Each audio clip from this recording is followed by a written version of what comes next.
Katrina, driven by ambition and a desire for power, has orchestrated a plan to eliminate her husband, the Baron. She enlists the help of James, a young servant, to poison the Baron.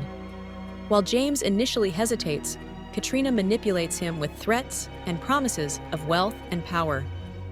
Will James follow through with the poisoning, or will his conscience or a flicker of loyalty to the Baron intervene?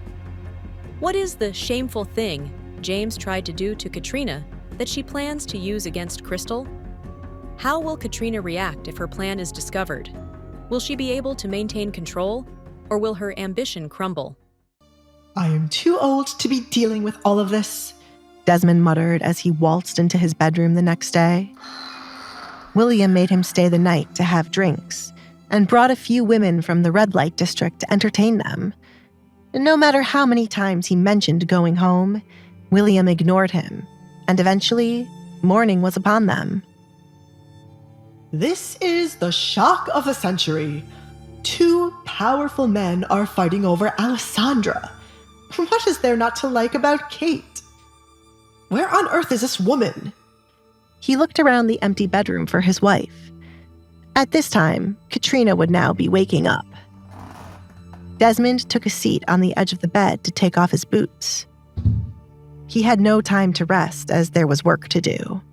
He needed to prepare Alessandra to be sent to William's home in the night, when no one would see. You are late. Katrina glared at her husband when her eyes fell on him as she exited the bathroom. Can it even be counted as late when my husband left in a hurry last night and came back in the morning? Were you with a woman? Katrina, do not be ridiculous.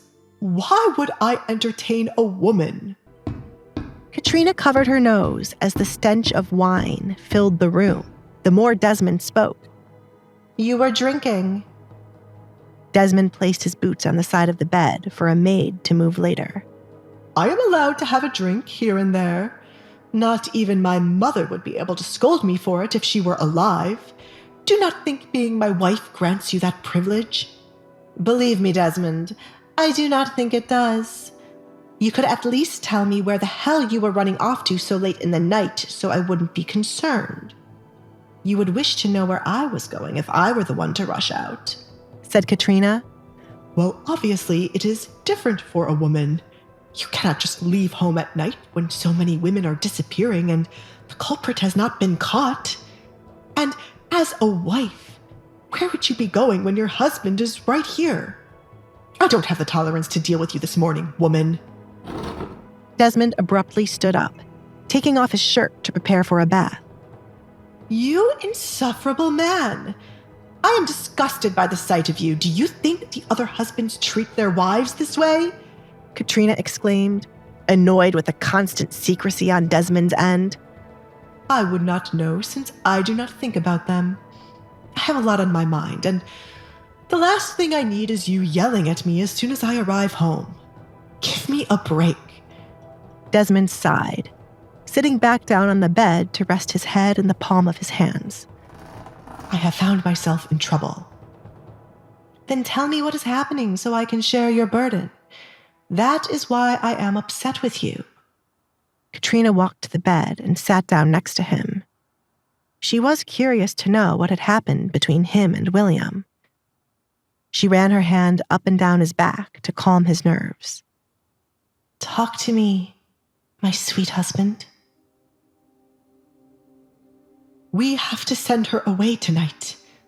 Alessandra, I mean.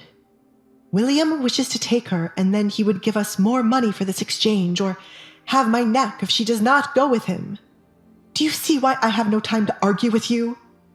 Desmond looked at his wife. Then we shall give her to him and take the money. Katrina did not see what was so difficult for him to be in this state. The air hung heavy with unspoken anxieties. Katrina's initial anger had subsided, replaced by a chilling resolve. Desmond, despite his initial resistance, found a strange comfort in her unwavering support. Was William's offer truly as simple as it seemed? Was he merely a man driven by lust, or was there a deeper, more sinister game at play? And what fate awaited Alessandra?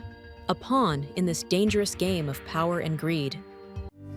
Hey, I'm Alessandra. If you're wondering what happens next, download the Pocket FM app now and listen to the exciting episodes of The Duke's Masked Bride.